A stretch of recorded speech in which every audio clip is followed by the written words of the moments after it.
pag-usapin talaga na malapit sa sikmura ng tao tulad ng inflation rate o yung bilis ng pagtaas ng presyo ng mga bilihin, talagang affected po ang buong bayan dyan, ha. Mas bumilis po ito ng 3.7% nitong Marso.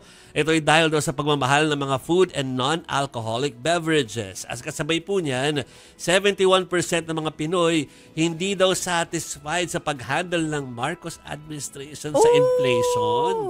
Nagpapresko na ba ng ganito, Miss Mase? Wala pa. Pero yung pong survey na yan ay base na rin sa huling pagkalap ng datos ng Pulse. Presyo po ng isda, walang paggalaw, lalo't open season ngayong Marso hanggang Hunyo. Ang gulay naman, wala rin paggalaw ang presyo dahil harvest season naman.